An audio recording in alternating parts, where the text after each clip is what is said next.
का संविधान। अब हमें ये पता होना चाहिए कि भारत का संविधान में होता क्या है। तो जैसे तुम्हारे पास मैथ की बुक थी ना, अभी तुम मैथ की बुक से पढ़ रही थी ना, ऐसी ही बुक है जिसमें लिखे होते हैं हमारे रूल और रेगुलेशन। ठीक है, अब हमें तो ये भी समझ नहीं आता ना। जैसे मैथ में क्या होते हैं, कुछ नियम होते हैं ना, जैसे माइनस इंटू माइनस क्या होगा, प्लस होगा ना। तो क्या होते हैं, कुछ नियम होते हैं ना, वैसे ही संविधान में कुछ नियम होते हैं। क्या होते हैं, नियम। क्या होंगे, नियम होंगे। उसे बोलेंगे संविधान क्या है, एक किताब है। क्या है संविधान, एक किताब है। क्या है, इतना समझ आया, किताब है। अब देखेंगे, यहाँ से देखेंगे हम क्या कह रहा है। मैं ये कहना चाहूँगा कि यदि हम उस संविधान के अनुसार कार्य करें जिसे हमने अपनाया है, संविधान मतलब क्या है, किताब। क्या है, किताब कानूनों की। तो मुझे पूर्ण विश्वास है कि शीघ्र ही हम अपने देश को महान बना सकते हैं। यह एक लक्ष्य है जिसे हम प्राप्त कर सकते हैं, लेकिन इसके लिए सर्वोपरि या अतक, क्या है, अतक शारीरिक, अतक मतलब होता है बहुत ज़्यादा, शारीरिक मतलब होता है शरीर से जो किया हुआ काम होता है। अतक शारीरिक और मानसिक परिश्रम। क्या है, परिश्रम। इसका मतलब क्या होता है, काम को मेहनत से करना। क्या करना, जिसे हम इंग्लिश में बोलते हैं हार्ड वर्क। क्या बोलते हैं, हार्ड वर्क। ठीक है, के साथ साथ उत्कृष्ट नैतिक पुनः जीवन की आवश्यकता होगी। ठीक है, नैतिक मतलब क्या होता है, उत्कृष्ट मतलब होता है बड़ी, ऊंची। क्या होता है, ऊंची। ठीक है, और नैतिक मतलब होता है बेसिक। क्या होता है, बेसिक वैल्यू। बेसिक वैल्यू का मतलब क्या होता है, जैसे सुबह उठ के ब्रश करना, किसी के साथ गलत बातें नहीं करना, किसी को गाली गलौज नहीं करना, ये होता है नैतिक। क्या होता है, नैतिक पुनर्जीवन की आवश्यकता होगी। हमने एक लोकतांत्रिक संविधान तैयार किया है। अब देखो क्या कह रहा है, वालेकुम सलाम। देखो क्या कह रहा है, हमने एक लोकतांत्रिक संविधान तैयार किया है। अब लोकतांत्रिक संविधान का मतलब पता है क्या है, इसमें देखो लोक प्लस क्या है, तंत्र। ठीक है, दो ही चीज़ तो है। तो लोग मतलब होते हैं इंसान। क्या होंगे, इंसान। इंसानों के द्वारा एक तंत्र बना है। क्या बना है, तंत्र मतलब होता है सिस्टम या फिर क्या ले, ढांचा। क्या है, ढांचा। तो ये हमने, हमारे पास ये एक ऐसा तंत्र है जिसमें लोगों के द्वारा सरकार को चुना जाता है। क्या किया जाता है, लोगों के द्वारा सरकार को चुना जाता है। किसको चुना जाएगा, सरकार को। लेकिन लोकतांत्रिक संस्थाओं के सफल कार्यान्वयन के लिए आवश्यक है कि इन संस्थाओं में कार्य करने वाले दूसरों के विचारों का सम्मान करें तथा लचीलेपन और समन्वय के साथ काम करें। ठीक है, देखो दूसरों के विचारों का क्या करेंगे, दूसरों के विचारों का सम्मान करेंगे। क्या करेंगे, सम्मान मतलब रिस्पेक्ट करेंगे। क्या करेंगे, रिस्पेक्ट। और लचीलेपन और समन्वय। ये लचीलापन का मतलब क्या होता है, रिजिड होना। क्या होना, रिजिड। फ्लेक्सिबल होना। क्या होना, फ्लेक्सिबल होना। फ्लेक्सिबल मतलब कुछ कानून ऐसे भी होते हैं जिनसे हमें आसानी से बच सकते हैं, यानी कि हमने अपने संविधान को कुछ ऐसा बनाया है जिसे हम चेंज कर सकें। क्या है, लचीलापन का मतलब क्या होता है, चेंज करना। क्या करना, चेंज करना। उसे बोलते हैं हम इसमें संशोधन। क्या बोलेंगे, संशोधन। बदलने को क्या बोलते हैं, संशोधन। समन्वय का मतलब होता है कोऑर्डिनेशन करना। कोऑर्डिनेशन मतलब मिलजुल के रहना। अब यहाँ से देखें, यह भी जनवरी की एक ठंडी सुबह थी। क्या थी, जनवरी की एक ठंडी सुबह थी। जैसे ही गणतंत्र दिवस पर होती है कि माँ की आवाज़ आई, उठ जाओ, सब समय हो गया, नहीं तो परेड छूट जाएगी। पापा पहले ही जग चुके थे। उन्होंने टेलीविज़न पर दूरदर्शन लगाया और बोले, कुमार निहारिका जल्दी आओ बेटा, वो परेड शुरू हो गई। बच्चे अपने गर्म बिस्तर से कूदकर भागे और दूरदर्शन के सामने उत्सुकता के साथ बैठ गए ताकि गणतंत्र दिवस परेड का एक भी पल ना छूटे। कर्तव्य पथ पर तिरंगा फहराया। शानदार मार्चिंग बैंड और रंग बिरंगे प्रदर्शन को देखकर पूरे कमरे में गर्व मतलब होता है क्या, मतलब प्राउड करना। क्या करना, प्राउड करना। ठीक है, घमंड का ही पार्ट होता है, लेकिन घमंड में क्या नेगेटिव आ जाता है। उसी की जगह हम उसे यूज़ करते हैं दूसरा शब्द अभिमान। क्या शब्द यूज़ करेंगे, अभिमान होना। ठीक है, और उत्साह का मतलब होता है खुशी की लहर फैल गई। ठीक है, 26 जनवरी भारत के लिए एक विशेष दिन है। इसी दिन 1950 में हमारा जो संविधान है ना, कानून बन के तैयार हुआ था 1950 में। कब हुआ था, 1950 में लागू कर दिया 26 जनवरी को। इस दिन हमारे संविधान से गहरा संबंध है। चित्र में दिखाई गई पुस्तक हमारे संविधान, इसे सुरक्षित रखने के लिए इसमें संबंध क्या है, संसद क्या है, अब यहाँ से देखेंगे, चित्र में दिखाए गए पुस्तक हमारा संविधान है। ये क्या है? हमारा संविधान। ठीक है, मैंने क्या बोला था, किताब है ना, जैसे मैथ की किताब है उस तरीके। इसे सुरक्षित यानी कि ऐसा रखने के लिए कि ये कभी खराब ही ना हो। ठीक है, हमने कहाँ रखा है? संसद में। अब हमें तो ये पता ही नहीं है कि संसद क्या है। संसद क्या है? जैसे हमारा घर है वैसे ही संसद है, लेकिन उसमें कौन बैठते हैं? नेता। कौन बैठता है? नेता। ठीक है, जिन्हें हम बोलते हैं MP। क्या बोलते हैं उन्हें? ठीक है, आगे संसद क्या है? संसद एक जगह है जहाँ पे MP बैठते हैं। अब क्या है? उसमें हीलियम में रखा गया है। किसमें रखा गया है? हीलियम में। बोलो। हीलियम इधर भी है अभी। हीलियम क्या है? गैस है, जैसे ऑक्सीजन होती है। जो हम गैस सिलेंडर भरवा के लाते हैं, घर पे गैस चलाते हैं, उसमें भी क्या होती है? मीथेन होती है, प्रोपेन होती है, ब्यूटेन। प्रोपेन और ब्यूटेन होती है उसमें प्रॉपर में। ठीक है, तो वो क्या है? गैस है। वैसे ही हीलियम क्या है? गैस है जो किसी के साथ रिएक्शन नहीं करती। अब रिएक्शन नहीं पता ना तुम्हें? ये नहीं पता ना कि कैसे रिएक्शन करते हैं? नहीं पता ना? देखो, मैंने तुम्हें चांटा मारा, ठीक है, तुमने मुझे लौट के चांटा मारा, ये क्या था? रिएक्शन। लेकिन मैंने तुम्हें चांटा मारा, तुमने कुछ भी नहीं बोला, तुम जैसे हो वैसे ही रहे। इसे बोलते हैं नॉन रिएक्टिव मेटल या नॉन रिएक्टिव एलिमेंट। ये बिना किसी के साथ रिएक्शन नहीं करेगा, ये चुपचाप ऐसे बैठा रहेगा। और जिसके ऊपर इसे छिड़क देंगे ना, वो भी रिएक्शन नहीं करेगा। यानी कि ये किताब है ना, कभी ख़राब ही नहीं होगी। ठीक है, हीलियम गैस से भरे कांच के डिब्बों में संरक्षित भारत के संविधान की क्या है? मूल प्रति है। मूल प्रति का मतलब देखो, मूल का मतलब क्या होता है? असली। क्या होता है? असली, ओरिजिनल। भारत का संविधान एक ऐसा प्रलेख है जिसका पालन करने की प्रतिज्ञा हमारे देश के कई महत्वपूर्ण पदाधिकारी करते हैं। अब देखो, भारत का जो संविधान है, भारत की जो किताब है, उसमें जो लिखा है ना, उसे मानते हैं सारे नेता और सारे अधिकारी। ठीक है, वो जो पुलिस वाले जो होते हैं ना, वो भी ये कहते हैं कि हम ना अपने देश के संविधान का पालन करेंगे। क्या करेंगे? हम अपने देश के संविधान का पालन करेंगे। राष्ट्रपति शपथ लेते हैं कि वे इसे संरक्षित रखेंगे, इसकी रक्षा करेंगे। साथ ही प्रधानमंत्री, मंत्रिपरिषद के सदस्य और न्यायाधीश यह संकल्प लेते हैं कि वे संविधान के प्रबंधों का पूर्ण रूप से पालन करेंगे। क्या करेंगे? पालन करेंगे। पालन करने का मतलब है मानेंगे इसे। क्या करेंगे? मानेंगे इसे। जितने भी अधिकारी होते हैं, चाहे वो राष्ट्रपति हो चाहे मंत्री, देखो यहाँ से देखना, प्रधानमंत्री हो, प्रधानमंत्री कौन है? मोदी जी।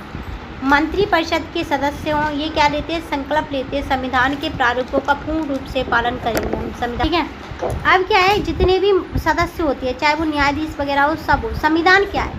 सरल शब्दों में कहें तो संविधान एक प्रलेख है जो किसी देश के मूल सिद्धांतों, कानूनों को स्पष्ट निर्धारित करता है। बाय बेटा, यह निम्नलिखित बातों को निर्धारित करता है। सरकार के 3 अंग होते हैं। सरकार के, अब देखो सरकार है, सरकार क्या है? बात। उसमें कितने? 3 बेटे हैं।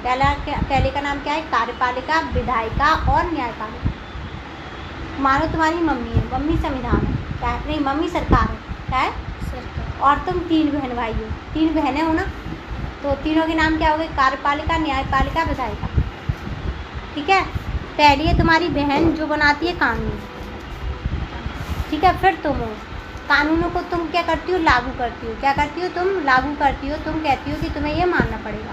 फिर छोटी वाली बहन चेक करती है, कहती है ये नहीं, ये कानून गलत बनाया है, तो वो क्या कर देती है? डिसमिस कर देती है, क्रॉस कर देती है। ठीक है, उसे न्यायपालिका कहते हैं। कभी कभी क्रॉस भी कर देती है, कभी कभी क्या कहती है कि आगे बढ़ा देती है। क्या कर देती है? आगे बढ़ा देती है। क्या है? इन तीनों अंगों के मध्य संतुलन नियंत्रण की व्यवस्था होती है, जिसे निष्पक्ष और उत्तरदायी जवाबदेही सुनिश्चित करती है। यानी कि क्या होगा? निष्पक्ष मतलब किसी एक का पक्ष नहीं लेंगे। निष्पक्ष का मतलब हिमायत नहीं करेंगे, या फिर हम किसी की वो नहीं करेंगे कि चापलूसी करें और गलत बोल दें, सही बोलेंगे। ठीक है, उत्तरदायिता का मतलब होता है कि आंसरेबल होगा, जवाबदेही सुनिश्चित करें, नागरिकों के अधिकार और कर्तव्यों का उल्लेख करें। नागरिकों के अधिकार जैसे मुझे पढ़ने का अधिकार है, ये क्या है? मेरा अधिकार। और मुझे अपने राष्ट्रगान, राष्ट्रध्वज का सम्मान करना है, ये मेरा कर्तव्य। कर्तव्य मतलब काम, अधिकार मतलब मेरा हक। ठीक है, राष्ट्र के दीर्घकालीन लक्ष्यों और क्या है? आकांक्षाओं की रूपरेखा तैयार करना। दीर्घकालीन लक्ष्य का मतलब बहुत पुराने लक्ष्य जिन्हें हमें पूरा करना है। ठीक है, हमारा संविधान, हमारा संविधान देश के लिए नियम पुस्तिका की तरह है। क्या है? कानून बनाएगा। क्या बनाएगा? नियम। नियम किसे बोलते हैं? रूल को। किसको बोलते हैं? रूल को। तो ये अब क्या बनाएगा? कानून बनाएगा। क्या बनाएगा? कानून। जिस प्रकार आपकी पाठ्य पुस्तक में अनेक खंड होते हैं, खंड मतलब क्या होता है? अनेक अनेक पार्ट होते हैं ना, कि chapter first, second, third, fourth ऐसे होता है ना, वैसे ही संविधान में भी क्या है? पार्ट है 25। कितने हैं? 25। और 12 अनुसूचियाँ हैं। प्रत्येक में कई खंड है, प्रत्येक में कई हिस्से कह सकते हैं। विश्व का, दुनिया का सबसे बड़ा लिखित संविधान हमारे पास है। किसके पास है? हमारे पास। जब यह लागू हुआ था तब इसके 22 भाग, 8 अनुसूची, और इसमें आपको कंटस्ट, मतलब ये कह रहा है कि आपको याद करने की ज़रूरत नहीं है। 1950 में हमने इसे लागू कर दिया। क्या कर दिया था? लागू। अगर हम सीधे सीधे याद करेंगे तो हमारे संविधान के 25 भाग हैं। कितने? 25। 12 अनुसूचियाँ हैं। कितनी है? 12 अनुसूची। बस इतना ही याद करना है, ठीक है। आगे हम जब पढ़ते जाएंगे तो मैं तुम्हें याद कराती जाऊँगी साथ में। संविधान में दिए गए मूल नियम यह निर्धारित करते हैं कि देश में किस प्रकार की सरकार होगी, वह कैसे बनेगी और काम कैसे करेगी। इसमें कई मूल नियम सम्मिलित हैं जिन पर हमने पिछले अध्याय में चर्चा की, जैसे कि विधायिका, कार्यपालिका, न्यायपालिका का गठन कैसे होता है। अच्छा, संविधान में ना बहुत सारे नियम हैं। उनमें से एक बहुत बड़ा नियम है सरकार कैसे बनेगी, सरकार कैसे काम करेगी, सरकार को बनाएगा। ठीक है। इससे पहले वाला जो चैप्टर मैंने अभी तुम्हें नहीं पढ़ाया, आगे हम पढ़ेंगे। ठीक है। तो उसमें जो 3 चीज़ें थी, कार्यपालिका, विधायिका और न्यायपालिका, ये बनेंगे कैसे, इस चीज़ के बारे में चर्चा हम इससे पहले वाले चैप्टर में करेंगे। अभी करी नहीं हमने। ठीक है। संविधान यह भी बताता है कि कानून कैसे बनाया जाए, कैसे लागू किया जाए, कार्यपालिका का चुनाव कैसे हो, न्यायपालिका का गठन कैसे हो, नागरिकों के क्या अधिकार और कर्तव्य। ठीक है। विश्व के अनेक संविधानों की भारतीय संविधान भी देश के उन आदर्शों और मूल रूप से स्पष्ट रूप से दर्शाता है। यानी कि दुनिया के जैसे भी देश हैं ना, उन सब में जितने भी देश हैं, जैसे वो अपने आदर्शों को दिखाते हैं। आदर्श मतलब अच्छी बात, उन्हें स्पष्ट रूप से दिखाते हैं, जिनके प्रति वह प्रतिबद्ध है। प्रतिबद्ध का मतलब होना मजबूर होना, मजबूर होके या फिर इच्छा से किसी काम को करना। सभी के लिए समानता, न्याय क्या है? समान रूप से न्याय और बंधुत्व, विविधता में एकता, स्वतंत्रता, वास्तव में यही और आदर्श भारतीय संविधान में लिखे गए कानून सिद्धांतों के नींव बताते हैं। अधिकांश संविधान में कुछ विशेषताएं हैं, मतलब हमारे देश के संविधान में क्या विशेषताएं वो देखेंगे। एक तो सबकी मूल और आदर्शों को माना गया है। मूल और आदर्शों को माना गया है। सरकार के विभिन्न अंग कैसे काम करेंगे, राजनीतिक व्यवस्था कैसी होगी, नागरिकों के अधिकार और कर्तव्य कैसे होंगे, सरकार के लिए मार्गदर्शन और सिद्धांत के मार्गदर्शन कैसे होंगे, उसके अलावा सरकार की संरचना और गठन कैसे होंगे, इस चीज़ के बारे में कहा गया है।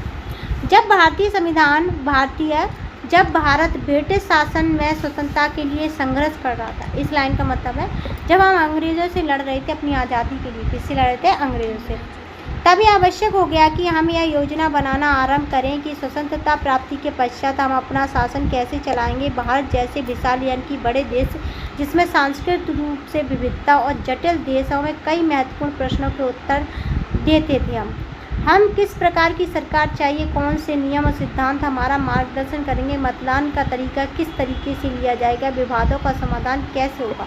हमारे सामने जब हम ना आज़ाद नहीं थे ना, तो हमारे सामने बहुत सारे क्वेश्चन थे, जैसे सरकार कैसे बनेगी, देश कैसे चलेगा, कैसे हमारे देश के लोगों में लड़ाइयाँ ना हो, हम ऐसे कानून बनाएं, कैसे हमारे लोग एक दूसरे के साथ मिल के रहें, कैसे हमारे देश के कानून में सरकार को कैसे किस तरीके की वोट व्यवस्था होगी, ये सारी चीज़ों पर बहस हुई। हमारा संविधान कैसे बना, अच्छा उससे पहले तथा इन कई महत्वपूर्ण प्रश्नों के उत्तर ढूंढने के लिए हमें वर्ष 1940 में एक संविधान सभा का गठन किया। क्या किया? संविधान की सभा बना ली। जैसे मैंने बताया संसद क्या है, बैठने की जगह है ना, अब संविधान सभा बनी है। वो अब अभी तो संसद बोलते हैं उसे, उस टाइम पे बोलते थे उसे संविधान सभा। क्या बोलते थे? संविधान सभा। ठीक है। तो उसमें कितने थे? 389 लोग थे, जो कि भारत विभाजन के बाद, भारत का विभाजन हो गया, भारत में 2 देश बन गए। कौन कौन से 2 देश बने? एक तो पाकिस्तान बना, क्या बना? पाकिस्तान बना, और एक बना भारत। क्या बना? भारत। ठीक है। क्या बना? पाकिस्तान और भारत, 2 देश बने। ठीक है। उसके बाद क्या हुआ, जो भारत के विभाजन के बाद रहकर, मतलब भारत के विभाजन जैसे हुआ 299 रह गए, इनमें से 15 महिलाएं भी थीं। यह स्वतंत्र यह सदस्य भारत के विभिन्न क्षेत्र, व्यवसाय और सामाजिक कार्यों का प्रतिनिधित्व करते थे। अब इस लाइन का मतलब क्या है कि जो लोग सुन के आए ना 299 लोग, ये बनाएंगे हमारे देश का कानून। क्या बनाएंगे?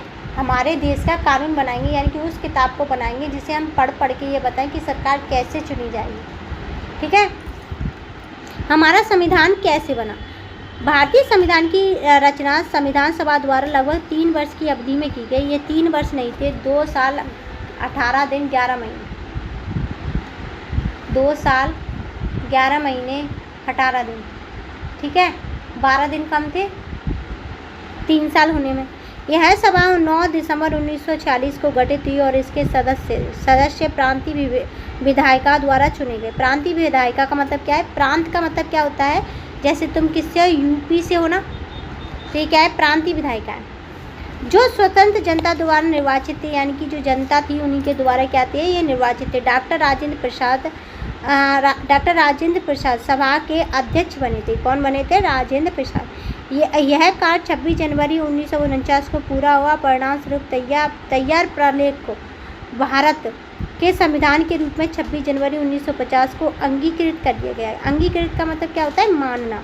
तथा इसी दिन मतलब इसलिए हम प्रतिवर्ष इस दिन को गणतंत्र दिवस के रूप में मनाते हैं। अब गणतंत्र दिवस का मतलब होता है ऐसा देश जिसके पास खुद का संविधान हो। क्या हो? खुद का देश, खुद का संविधान। अगर तुमसे अभी इस बार 26 जनवरी आएगी तो तुम क्या बोलोगे? गणतंत्र दिवस है। गणतंत्र दिवस कौन मनाता है? जिसका खुद का संविधान होता है। क्या होता है? खुद का संविधान होता है। संविधान का प्रारंभिक मसौदा सभा की प्रारूप समिति द्वारा तैयार किया गया, जिसकी अध्यक्षता प्रसिद्ध समाज सुधारक और स्वतंत्रता भारत के पहले कानून मंत्री डॉक्टर भीमराव अम्बेडकर कर रहे थे। यानी कि पहली बार जिसने कानून को तैयार किया था वो थे भीमराव अम्बेडकर। कौन थे? भीमराव अम्बेडकर। उन्होंने केवल इसे बनाया। ठीक है, उसके बाद देखते हैं।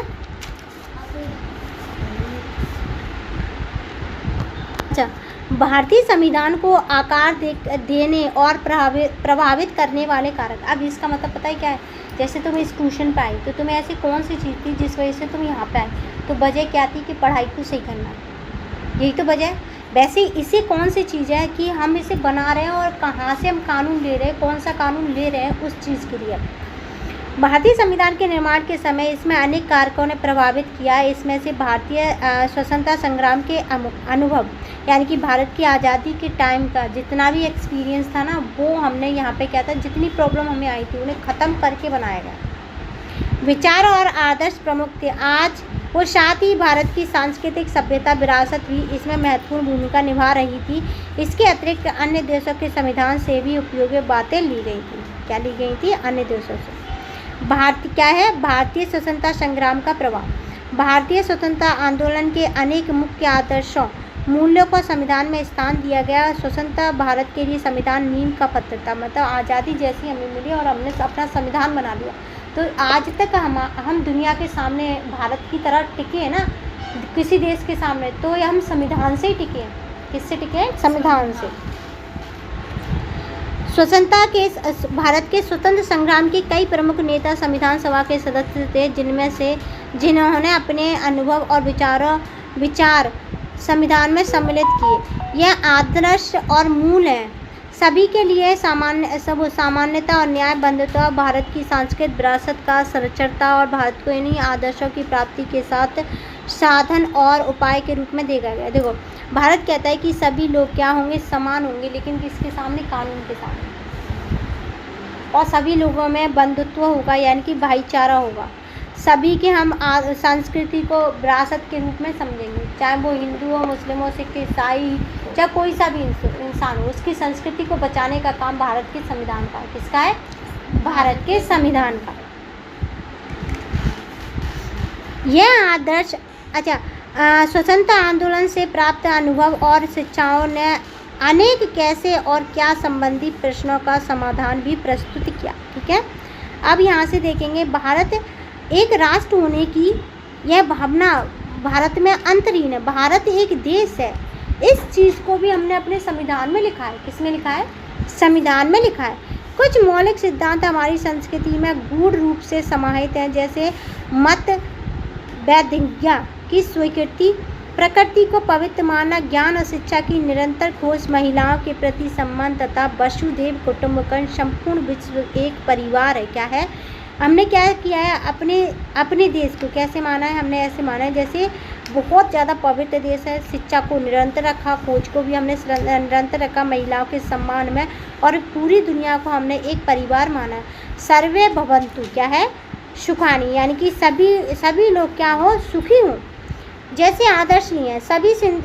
सभी सिद्धांत हमारे संविधान में विद्यमान है। विद्यमान होने का मतलब होना, यद्यपि कहीं कहीं है थोड़े भिन्न ढंग से व्यक्त किए हैं। व्यक्त करने का मतलब होता है लिखा होना। इसलिए स्वाभाविक है कि संविधान निर्माता मतलब इस पुस्तक को लिखने वाले जो लोग थे, हमारी सभ्यता से प्राप्त इन विचारों को हमारे संविधान में शामिल करते हैं। संविधान में शामिल करने का मतलब क्या होता है, लेते हैं। क्या करते हैं, लेते हैं। मौलिक कर्तव्य इसी प्रकार एक महत्वपूर्ण अंग है। विश्व से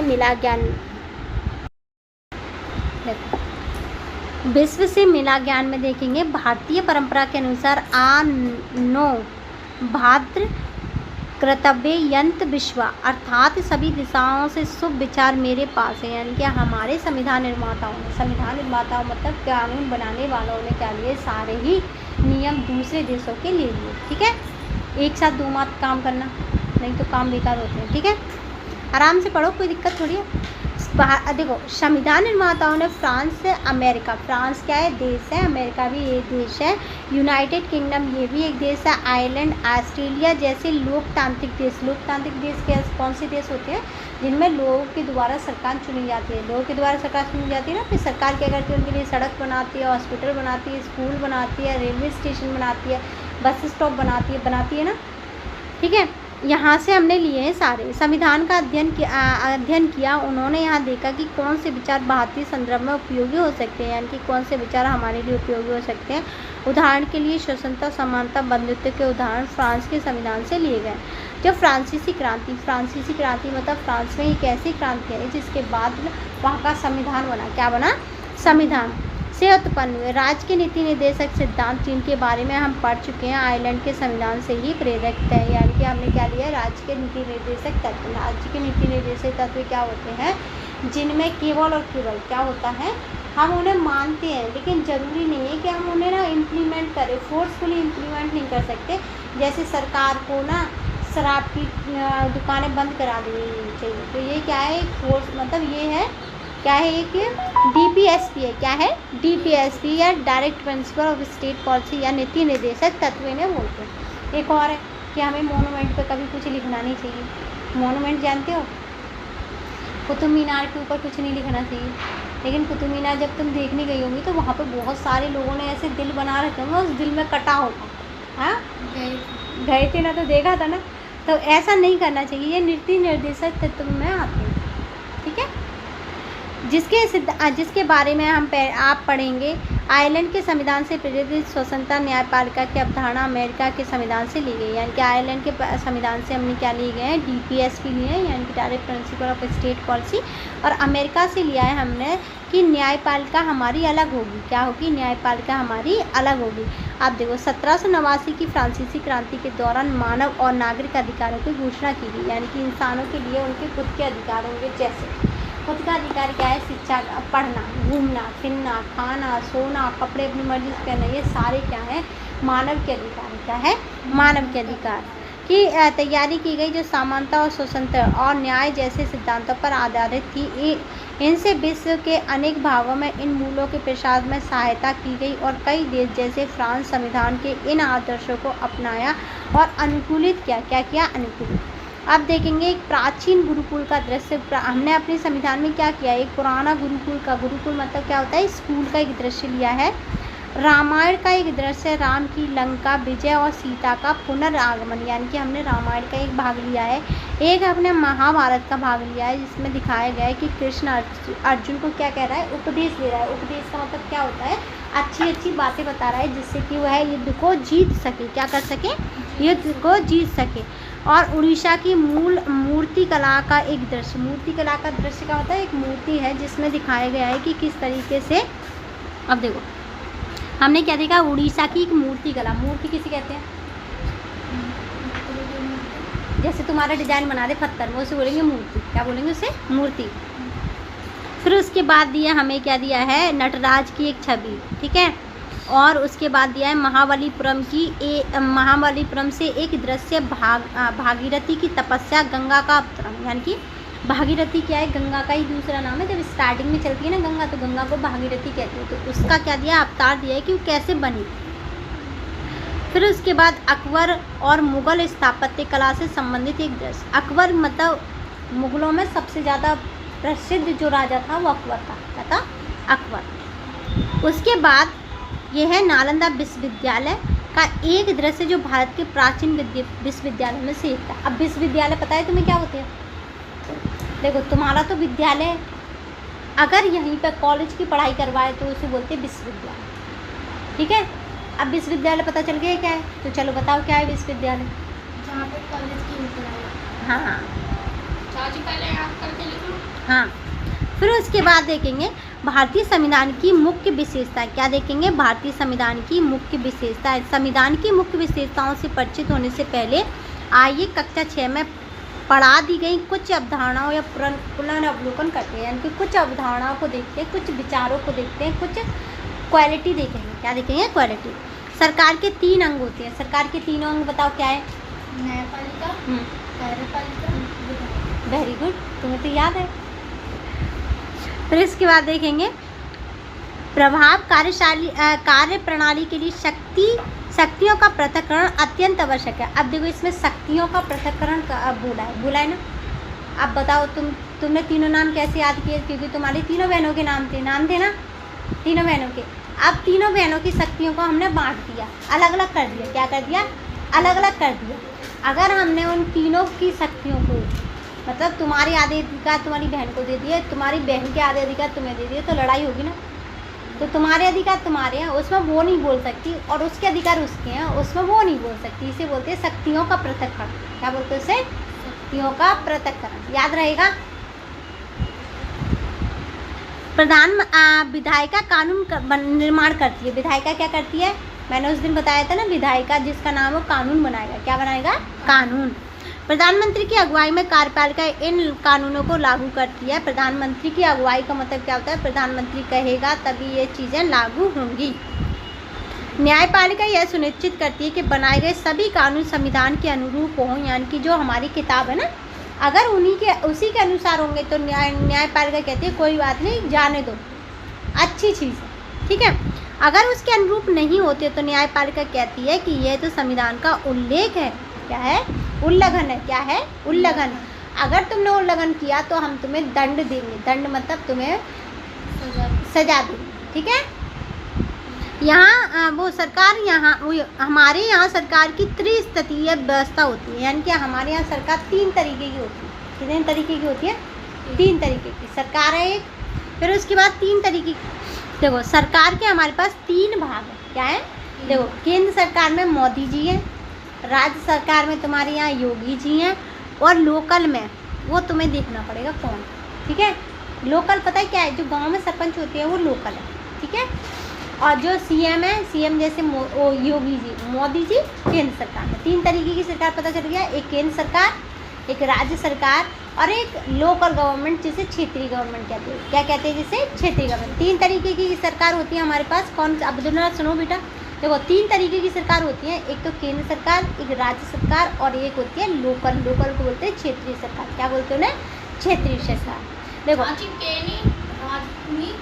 देखो मैं बताती हूँ, central government, state government, local government, ठीक है। Central, local, state. Central, state, local. Central, state, local. क्या पढ़ेंगे? CSL। क्या है? CSL। CSL। C central, state, local. कुछ कार्य और दायित्व केंद्र सरकार के लिए आरक्षित हैं, जबकि अन्य कार्य राज्य सरकारों को सौंप दिए जाते हैं। अब इस लाइन का मतलब समझना। जैसे देखो, तुम हो केंद्र सरकार और ये है राज्य सरकार। हमने तुम्हें कुछ सब्जेक्ट दे दिए, कुछ कार्य दे दिए कि तुम ये काम करोगे। अब ये कहता है कि नहीं, मैं तुम्हें ये काम करने नहीं दूँगा, ठीक है। लेकिन संविधान कहता है कि केंद्र सरकार के कामों में ये नहीं बोल सकते, और इसके कामों में तुम नहीं बोल सकती। तुम दो सरकार हो, एक तो केंद्र सरकार है और एक राज्य सरकार। तो राज्य सरकार जो काम करेगी उसमें केंद्र सरकार नहीं बोल सकती, क्योंकि वो उसके कार्य है। और राज्य सरकार के जो कार्य हैं वो राज्य सरकार करेगी, केंद्र सरकार नहीं बोल सकती। लेकिन केंद्र सरकार के जो कार्य हैं, किसके, केंद्र सरकार के काम, वो केंद्र सरकार करेगी, राज्य सरकार उसमें नहीं बोलेगी। लेकिन एक और प्रोविज़न है, जो केंद्र सरकार है ना, वो इसकी किसी भी मामले में टांग अड़ा सकती है। ठीक है, टांग अड़ा सकती है, वैसे अड़ाते नहीं है पर टांग अड़ा सकती है।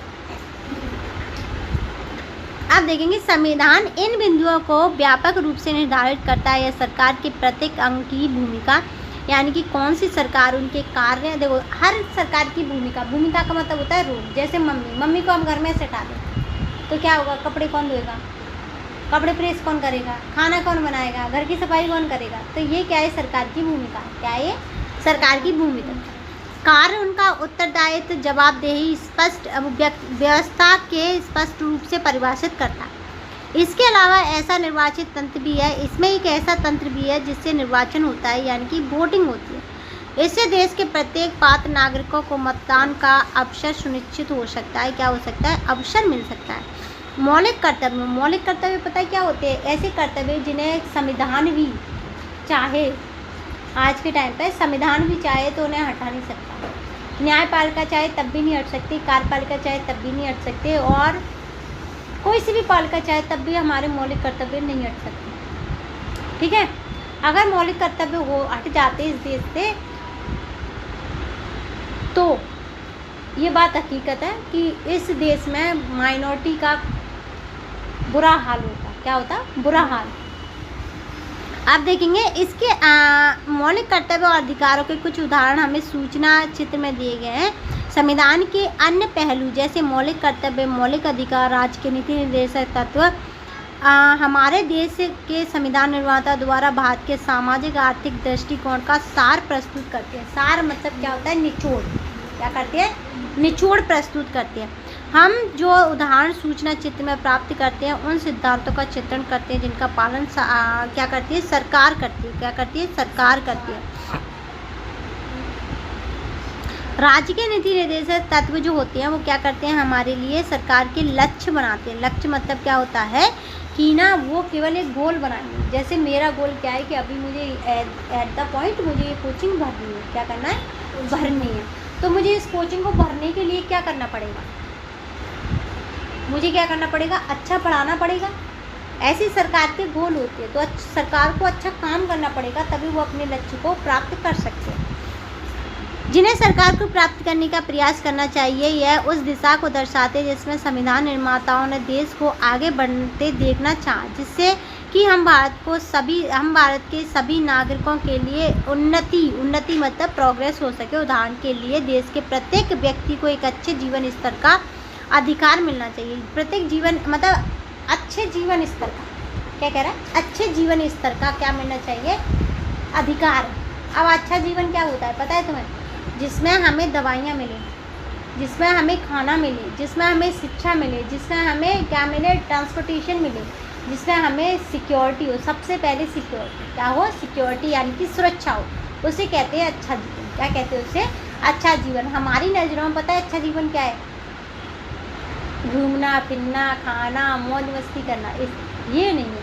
पता है सरकार की नज़रों में हमारा अच्छा जीवन क्या है, सबसे पहले पढ़ाई, फिर जॉब, फिर उसके बाद हमें बेसिक सुविधाएं जैसे हॉस्पिटल और ट्रांसपोर्टेशन। ये सारी चीज़ें सरकार के लिए पहला मुद्दा है। सरकार हमें फ्री में खाना देती है ना, मिड डे मील देती है ना।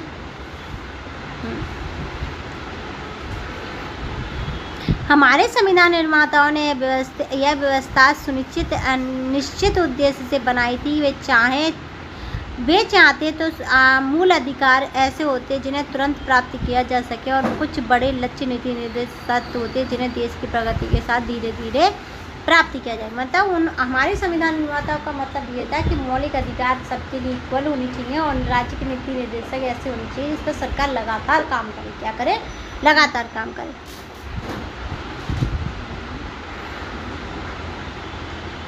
देखो महोदय, भारत की महिला जीवन के सभी क्षेत्रों में पुरुषों के साथ पूर्ण समानता के साथ वैध अधिकार को लेकर प्रसन्न है। मैं यह इसलिए कहती हूँ कि यदि कोई न्याय सिद्धांत नहीं है जिसे विशेष रूप से संविधान के लिए प्रस्तावित किया गया, बल्कि यह एक आदर्श है जिसने भारत ने लंबे समय से संजो कर रखा है।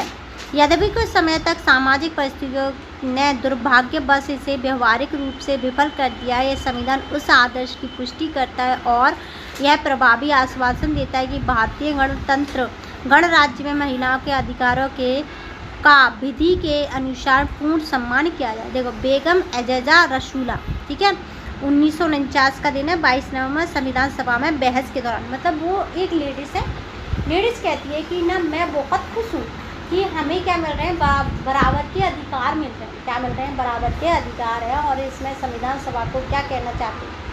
मैं ये कहना चाहती हूँ कि हमारे देश में महिलाओं की बराबरी है।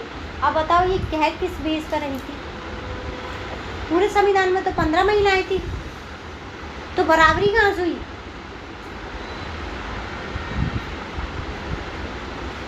बराबरी हुई? अब तुम दो ही तो बच्चे हैं मेरे पास क्लास में, 2 ही है ना, 1 और 2, हाँ 2 ही है, कोई और तो है नहीं, तो दोनों की बराबरी है ना।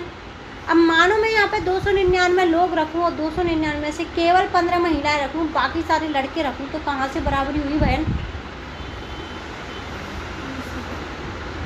केवल मौलिक अधिकार डीपीएसपी और जो हमारे फंडामेंटल राइट्स और डीपीएसपी और फंडामेंटल ड्यूटी, इन सब में इक्वालिटी थी। इसमें थी इक्वालिटी, उसमें थी किताबों में, अभी ज़मीन पे नहीं आई है रियलिटी, ठीक है।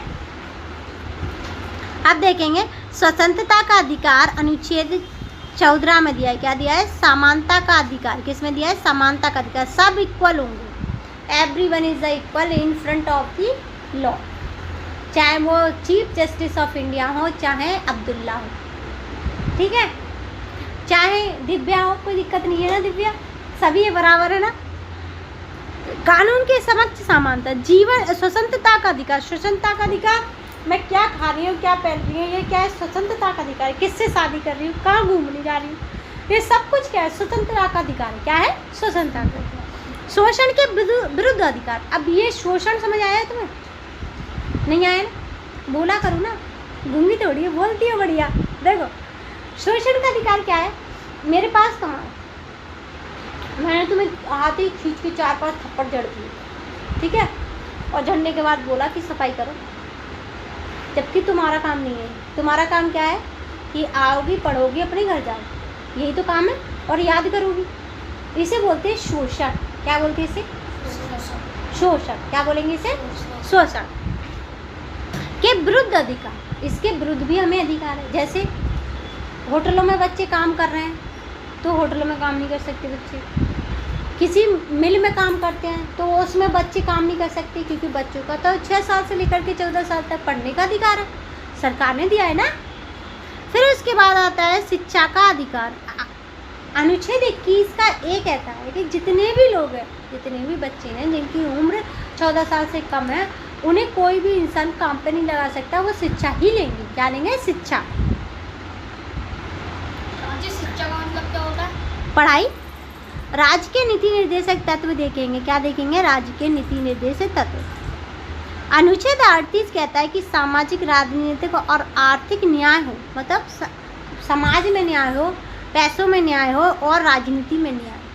38 कहता है। कौन से कहता है? 38। कौन से कहता है? 38 कहता है कि हम सब में क्या हो? समानता हो, न्याय मिले हमें, चाहे तो सामाजिक पे हो, चाहे पॉलिटिकल, चाहे सामाजिक हो, चाहे राजनीतिक हो, चाहे हमारा हो आर्थिक। सामाजिक, आर्थिक और राजनीतिक, इनमें क्या हो? न्याय हो।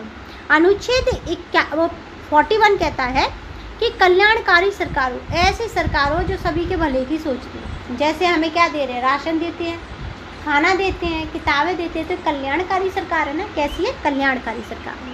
अनुच्छेद 47 कहता है कि पोषण, जीवन स्तर और सार्वजनिक स्वास्थ्य का संवर्धन हो। क्या हो? संवर्धन हो। हमें खाना मिले, जीवन स्तर अच्छा हो, सार्वजनिक स्वास्थ्य यानी कि हॉस्पिटल जो होते हैं ना, वो अच्छे हों। कैसे हों? अच्छे हों। अनुच्छेद 1 कहता है पर्यावरण और वन्य जीवों का क्या है? संरक्षण हो। 49 कहता है कि राष्ट्रीय महत्व के स्मारक स्थलों और वस्तुओं का संरक्षण यानी कि उन्हें रोका जा सके। मौलिक अधिकार क्या है? संविधान। मौलिक कर्तव्य देखेंगे आप। मौलिक कर्तव्य मतलब हमारे क्या ड्यूटी है। तो कुछ सरकार तो हमें खाना देती है, किताब देती है, हमें सड़क देती है, स्कूल देती है, स्कूल वो उसके अलावा क्या देती है? हॉस्पिटल देती है, रेलवे स्टेशन देती है, और हमारी गलियाँ भी बनवाती है, हमें पानी भी देती है, सरकार सब देती है ना हमें। तो अब हमें सरकार के लिए कौन सा काम करना है? संविधान, उसके आदर्श और संस्थान, राष्ट्र ध्वज और राष्ट्रगान का आदर करना, देश की रक्षा करना, आह्वान किए जाने पर राष्ट्र की सेवा करना। आह्वान किए जाने पर देखो हमें क्या करना है, पहले तो हमें राष्ट्रध्वज राष्ट्रगान का आदर करना है। अभी क्या है, हमारा झंडा और जो गाना गाया जाता है जन गण मन, उसको क्या करना है, हमें आदर करना है, उनका दोनों का क्या करना है, आदर। उसके अलावा देश की रक्षा, देखो वैसे तो हमें देश की रक्षा करनी है, लेकिन कभी कभी क्या इमरजेंसी हो जाती है। क्या हो जाती है? इमरजेंसी। तो जो बड़े बच्चे होते हैं, जो 18 साल से बड़े होते हैं, उन्हें सरकार ले जाती थी, चलो हमें लड़ना है। क्या करना है? लड़ना। हमारी साझा संस्कृति की समृद्ध विरासत का सम्मान करना और उसे सुरक्षित रखना। प्राकृतिक पर्यावरण जिसमें वन, झील, नदियाँ, वन्य जीव सम्मिलित हैं की रक्षा करना और जीव मात्र के प्रति दयाभाव रखना। प्रत्येक क्षेत्र में व्यक्तिगत और सामूहिक उत्कृष्टता की ओर प्रयत्न करना, जिससे राष्ट्र निरंतर ऊंचाई पर बढ़े। यदि माता पिता या अभिभावक पता है कौन होते हैं? अभिभावक हमारे चाचा चाची भी हो सकते हैं, ताऊ ताई भी हो सकते हैं, बुआ फूफा भी हो सकते हैं, मामा मामी भी हो सकते हैं, और नानी नाना भी हो सकते हैं, दादा दादी भी हो सकते हैं, और मम्मी पापा भी हो सकते हैं। ठीक है, अभिभावक में वो आप, ठीक है, जो हमारी देखभाल कर रहे हैं। क्या कर रहे हैं? जो हमारी देखभाल कर रहे हो। 6 से लेकर के 14 वर्ष तक की आयु के बच्चों को आश्रित शिक्षा प्रदान करने का प्रयास करना चाहिए। क्या करना चाहिए? हमें क्या देना है? उन्हें शिक्षा देनी है। क्या देना है? शिक्षा। समानता का अधिकार। समानता का अधिकार अनुच्छेद 14 में कानून के समक्ष समानता। कानून के समक्ष समानता का मतलब क्या है? कविता हो, चाहे दिव्या हो, चाहे अब्दुल्ला हो, चाहे अबू बकर हो, चाहे कबीर हो, ठीक है, ये सब क्या होंगे? कानून के सामने एक जैसे होंगे। क्या होंगे? एक जैसे। स्वतंत्रता का अधिकार अनुच्छेद 21 जीवन और व्यक्तिगत स्वतंत्रता के अधिकार, यानी कि स्वतंत्रता का अधिकार हर इंसान को होगा, जैसे खाने का, घूमने का, फिरने का, कपड़े पहनने का, अपनी मर्जी से शादी करने का और अपनी मर्जी से क्या करने का, बिजनेस स्टार्ट करने का। ये भी अधिकार सबके पास एक जैसा ही होगा। शोषण के विरुद्ध अधिकार। शोषण के विरुद्ध अधिकार उस दिन मैंने समझाया था कि मैं ज़बरदस्ती तुमसे काम कराऊँ, ठीक है, तुम्हारी उम्र है 14 साल से कम और मैं तुमसे ज़बरदस्ती काम करा रही हूँ, उसे बोलते हैं शोषण के विरुद्ध अधिकार। क्या है? शोषण के विरुद्ध अधिकार। शिक्षा का अधिकार आर्टिकल 21 के ए में आता है। 21 के ए में शिक्षा का जो तुम पढ़ रहे हो ना, ये क्या है? फ्री है। क्या है? फ्री। और हर बच्चे को 6 से लेकर 14 साल के बच्चे को पढ़ना अनिवार्य है, अन्यथा उस पर क्या होगी? कानूनी कार्रवाई होगी। कानूनी कार्रवाई। मौलिक अधिकार क्या होते हैं? जिनसे हमारा जीवन चलता है। मौलिक कर्तव्य क्या होता है? जिनसे हमारे देश चलते हैं। क्या चलता है? हमारा देश चलता है। और आज के नीति निर्देशक तत्व क्या होते हैं? हमारी भलाई के लिए अच्छे अच्छे काम। क्या है? अच्छे अच्छे काम। अनुच्छेद 38 कहता है कि राजनीतिक, आर्थिक और सामाजिक। राजनीतिक मतलब जिसमें नेता हैं वो, आर्थिक मतलब जिसके पास पैसा है वो, और पॉलिटिक्स मतलब जिसके वो, सामाजिक मतलब सोसाइटी के लेवल पर सब में क्या होनी चाहिए? न्याय मिलना चाहिए सबको। क्या मिलना चाहिए? न्याय। चाहे वो पॉलिटिकल हो, सोशल हो, चाहे इकोनॉमिकल हो, इन सब पे क्या मिलनी चाहिए? जस्टिस मिलनी चाहिए। क्या मिलनी चाहिए? जस्टिस। आर्टिकल 21 कहता है कि हमारा देश कैसा हो? कल्याणकारी सरकार चलाता है। कल्याण करे, दूसरे का वेलफेयर करे। क्या करे? वेलफेयर। वेलफेयर का मतलब भलाई करे, जैसे खाना देना, स्कूली शिक्षा देना, बैग देना, ये क्या है? कल्याणकारी सरकार है, दूसरों के कल्याण के लिए काम करे। आर्टिकल 44 कहता है कि समान नागरिक संहिता हो, यानी कि सभी के लिए नागरिक, जितने भी नागरिक हैं उनके लिए समान हो चीज़ है। आर्टिकल 47 कहता है, 47 या फिर हम 47 कह लें, अनुच्छेद 47, जीवन स्तर और सार्वजनिक स्वास्थ्य का संवर्धन हो, यानी कि हमारा जीवन अच्छा हो और हमारे स्वास्थ्य अच्छा बनाए रखने के लिए क्या हो? प्रबंधन हो। क्या हो? प्रबंधन हो। अनुच्छेद 48 का ये कहता है पर्यावरण और वन्य जीव संरक्षण। क्या कहता है? जितने भी तोता, गाय, बकरी, भैंस, टाइगर, इन सब का क्या हो? इन्हें कंजर्वेशन मिले, यानी कि इनकी रक्षा हो। अनुच्छेद 49 कहता है कि राष्ट्र महत्व के स्मारक, राष्ट्र महत्व के स्मारक जैसे क्या है? कुतुब मीनार, स्थलों और वस्तुओं का संरक्षण हो। क्या हो? इनका सबका संरक्षण हो। अब मौलिक कर्तव्य देखेंगे। संविधान, उसके आदर्श और संस्थाओं, राष्ट्रध्वज और राष्ट्रगान का आदर करना, इन सभी का क्या है, रिस्पेक्ट देना। क्या करना, रिस्पेक्ट करना। देश की रक्षा का आह्वान करना और देश की सेवा करना। हमारी साझा संस्कृति विरासत का सम्मान करना और उसे संतुलित बनाए रखना। प्राकृतिक पर्यावरण जैसे झील हैं, वन है, नदियाँ हैं, इन सब की क्या है, इन सब में रहने वाले जीवों के प्रति दया भाव रखना और इन सब को बचाए रखना। प्रत्येक क्षेत्र में व्यक्तिगत और सामूहिक उत्कृष्टता, यानी कि हमेशा देश को आगे बढ़ाए रखने के लिए काम करना है। क्या करना है, देश को आगे बढ़ाने के लिए काम करना है। यदि माता पिता या अभिभावक जो 6 साल से लेकर के 14 वर्ष तक की आयु के अपने बच्चों को आश्रित को शिक्षा प्रदान करने का प्रयत्न करें। ये कहना चाह रहा है कि 6 से लेकर के 14 साल के जितने भी बच्चे हैं उन सबको क्या है, शिक्षा देनी ही जरूरी है। क्या है, शिक्षा देनी जरूरी है। ऐसा क्या है, हमारे किसमें लिखा है, नीति निर्देशक तत्व पर लिखा है। संविधान एक जीवांत प्रलेख है, यानी कि संविधान क्या है, एक जीवित, जैसे हम जिंदा है ना, हमें बदलाव आते हैं ना, वैसे ही संविधान में भी बदलाव आते हैं। हमारे संविधान निर्माताओं ने यह समझा कि समय के साथ और भी नए कानूनों की आवश्यकता उत्पन्न हो सकती है। देखो, जब हमने एक किताब बना दी और उसमें ऐसे कानून लिख दिए जो कभी चेंज नहीं हो सकते थे, तो क्या वो किताब हमेशा के लिए सही होती, नहीं होती ना। देखो, कोविड जैसी कंडीशन कहीं लिखी थी, नहीं लिखी थी ना। ट्रैफिक आज के टाइम पे लगता है, उस टाइम पे तो ट्रैफिक था ही नहीं, इतना गाड़ी नहीं थी तो ट्रैफिक नहीं था, ठीक है। तो क्या इसके लिए हमारा संविधान सही होता, नहीं होता ना। तो हमने एक सेक्शन ऐसा रखा है जिसमें हम कुछ चीज़ उसमें जोड़ सके, कुछ हटा सके, ठीक है, और कुछ जोड़ के क्या कर सके और कुछ नई ला सके, उसे इसलिए हमने इसे बोला जीवांत। क्या बोला, जीवांत, लिविंग डॉक्यूमेंट। क्या बोला, लिविंग डॉक्यूमेंट। भाग 4 का ए, मूल कर्तव्य, वर्ष 1976 में जोड़ा गया। कब जोड़ा गया, वर्ष 1976 में। जो मूल कर्तव्य थे हमारे संविधान में नहीं थे, 1976 में जोड़े गए थे। हालांकि हमें याद रखना चाहिए कि संविधान में कोई भी परिवर्तन, जिसे संशोधन कहा जाता है, परिवर्तन या चेंज को हम क्या कहेंगे, जैसे हम अपनी शक्ल में चेंज कर लेते क्या बोलेंगे, सर्जरी बोलेंगे ना। वैसे ही संविधान में चेंजेस होंगे तो उसे क्या बोलेंगे, संशोधन। क्या बोलेंगे उसे, क्या बोलेंगे, ठीक है, अमेंडमेंट। इंग्लिश में क्या बोलते हैं, अमेंडमेंट, ठीक है। संसद में गहन चर्चा विचार विमर्श के बाद ही स्वीकार किया जाता है कि कुछ मामलों में राज्य की विधानसभाएं भी चर्चा करती है। अनेक बार आम जनता से भी राय ली जाती है। कुछ संविधान संशोधन जन आंदोलन के माध्यम से भी प्रारंभ होती है, यानी कि स्टार्ट होते हैं। आइए, वो एक समय था जब नागरिकों को अपने घर पर राष्ट्रध्वज फहराने की अनुमति नहीं थी, यानी कि हम झंडा नहीं लगा सकते थे अपने घर पर। यह स्थिति 2004 में बदल गई, जब एक नागरिक ने इस देश के प्रति अपने गर्व को व्यक्त करने का अधिकार मानते हुए न्यायालय में चुनौती दी। मानवीय उच्च न्यायालय ने इसे सहमति जताई और कहा, तिरंगा फहराना अभिव्यक्ति की स्वतंत्रता का भाग है। आज हम गर्व के साथ तिरंगा फहरा सकते हैं, बशर्ते उसका अपमान न हो। लेकिन देखो, हमारे देश में ना पहले ना ये जो झंडा हम लगा लेते हैं, तिरंगा झंडा ऊपर लगा लेते हैं, अपनी छतों पे लगा लेते हैं, अपने घर के आगे लगा लेते हैं, तो ये क्या था, पहले माना जाता था गैर कानूनी। क्या माना जाता था, गैर कानूनी। लेकिन एक इंसान ने लड़ाई लड़ी, उसने बोला कि मैं तो अपने देश के लिए प्यार जता रहा हूँ, और प्यार जताने के तरीके में ये गलत कहाँ से हुआ। फिर कोर्ट ने बोला कि अभिव्यक्ति की स्वतंत्रता है, अभिव्यक्ति यानी कि कुछ कहने की स्वतंत्रता। क्या है, कुछ कहने की स्वतंत्रता। हम अपनी भावनाएं हाथों से लिखकर ना कह करके, मुंह से ना कह करके हम क्या कर रहे हैं, उसे शो कर रहे हैं किसके साथ, तिरंगा के साथ। किसके साथ करें, तिरंगा के साथ। हमने कक्षा 6 में पंचायती राज व्यवस्था का अध्ययन किया। यह संविधान का मूल भाग नहीं है, इसे 73वें संविधान संशोधन 1992 के द्वारा जोड़ा गया। क्या आप पता कर सकते हैं पिछले 10 वर्षों में संविधान में कौन कौन से संशोधन हुए हैं। देखो, आगे देखेंगे। सरकार भी नागरिकों को प्रस्तावित कानून या नियमों में बदलाव के संबंध में सुझाव देने के अवसर प्रदान करती है। क्या करती है कि हम ना संविधान में सुझाव दे सकते हैं, बदलाव में क्या कर सकते हैं, बदलाव में। अब देखिए, भारतीय संविधान केवल एक कानून प्रलेख नहीं है, अपितु एक कलात्मक संरचना भी है, जिसमें हमने अपनी डिज़ाइन भी दिखाए। क्या दिखाए, डिज़ाइन।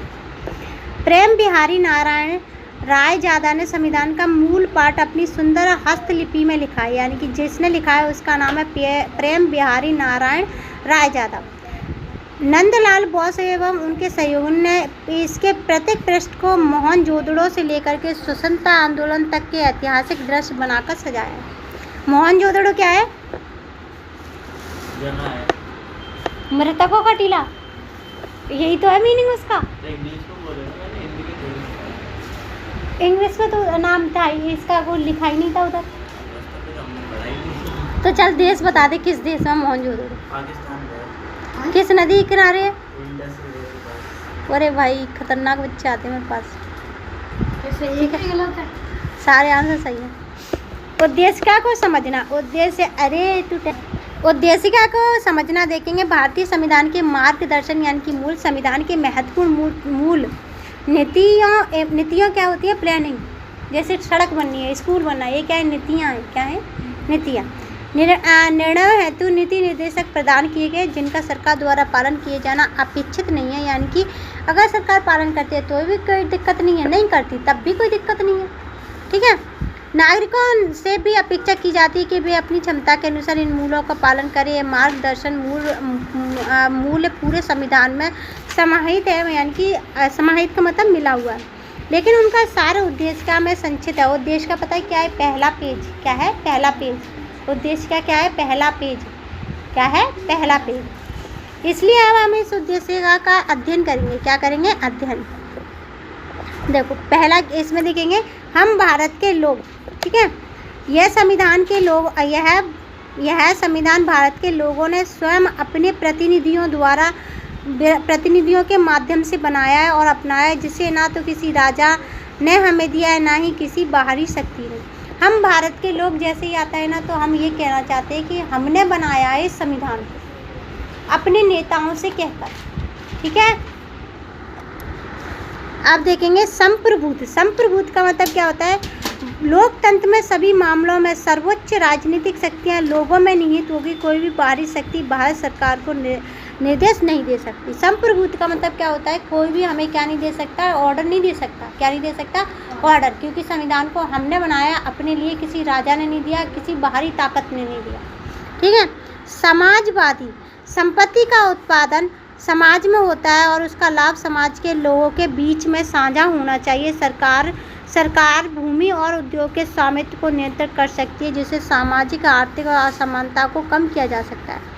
समाजवाद का मतलब क्या होता है? बराबर चीज़ों को बांटना। क्या करना? सरकार तो बराबर देगी, जैसे शिक्षा सबको बराबर दे रही है, खाना सबको बराबर दे रही है। पंथ निरपेक्षता, यानी कि हमारे देश का कोई भी संविधान नहीं होगा, उसे बोलते हैं पंथ निरपेक्षता। नागरिकों को अपनी पसंद का धर्म अपनाने और पालन करने की पूर्ण स्वतंत्रता है। भारत का कोई भी राजकीय धर्म नहीं है, जैसे और देशों का धर्म होता है ना, वैसे हमारा कोई धर्म नहीं है। सरकार सभी धर्म विश्वासों और आचारों के साथ समान व्यवहार करती है। लोकतांत्रिक, एक प्रकार की सरकार जिसमें लोगों के पास, लोकतांत्रिक होने का मतलब क्या होता है? लोग अपने लिए सरकार को सुनते हैं और सरकार उनके लिए क्या बनाती है? कानून बनाती है। क्या बनाती है? कानून बनाती है। हम सभी को एक परिवार। बंधुत्व का मतलब क्या होता है? दोस्ती बना के रहना। क्या रहना? दोस्ती बना के रहना। गणराज्य का मतलब क्या होता है? कि हमारे पास, हमारे राज्य का एक निर्वाचित अध्यक्ष है। क्या है? हमारे देश का एक प्रेसिडेंट है, निर्वाचित अध्यक्ष है, जिसे हमें क्या नहीं किया, हमने किसी के पापा मम्मी, जैसे मान लिया किसी के पापा मम्मी अध्यक्ष थे, फिर उसका बेटा ले लिया, तो ऐसा नहीं है, हमने उसे चुना है। राष्ट्रपति को हमने चुना है ना। अब देखेंगे न्याय सभी धर्म, जाति, लिंग के आधार पर किसी भी इंसान के साथ कोई भी भेदभाव नहीं किया जाएगा, किसी के साथ असमानताएं नहीं होंगी। हम सबके लिए बराबर ही न्याय देंगे, चाहे किसी भी आधार पर क्यों ना हो। स्वतंत्रता क्या होती है? हम अपने विचारों से क्या होंगे? हम क्या होंगे? स्वतंत्र होंगे, यानी कि आज़ाद होंगे। क्या होंगे? आज़ाद, लेकिन कुछ लिमिटेशन के साथ। समानता क्या होगी? बराबरी का अधिकार सारे लोगों को। क्या होगा? बराबरी का अधिकार। अब मैं एक बार तुम्हें प्रस्तावना पढ़ के बताती हूँ, या भारत के संविधान की उद्देशिका। हम भारत के लोग भारत को संपूर्ण प्रभुत्व संपन्न लोकतंत्रमय गणराज्य बनाने के लिए तथा उसके समस्त नागरिकों को सामाजिक, आर्थिक और राजनीतिक न्याय, विचार, अभिव्यक्ति, विश्वास, धर्म, उपासना की स्वतंत्रता, प्रतिष्ठा और अवसरों की समानता प्राप्त करने के लिए तथा उन समय व्यक्तियों की गरिमा, राष्ट्र की एकता, अखंडता सुनिश्चित करने वाली बंधुत्व बढ़ाने के लिए दृढ़ संकल्प होकर अपनी इसी संविधान सभा में आज तारीख कितनी है? 26 नवंबर 1949 मिति मार्ग शुक्ल सप्तमी बसंत 2006 विक्रम को द्वार इस संविधान को अंगीकृत किया जाता है। अंगीकृत का मतलब इम्प्लीमेंटेशन करेंगे, मान लेंगे, अधिनियम और आत्मसमर्पित करते हैं। यानी कि इसमें ये बोला गया है कि हमने अब आज जो पूरा संविधान बना लिया, उस संविधान को क्या है, हमने अंगीकृत कर लिया, यानी कि मान लिया। सामाजिक पंथ निरपेक्षता, जो ये शब्द जोड़े गए हैं, ये 42वें संविधान संशोधन से आए थे 1976 में।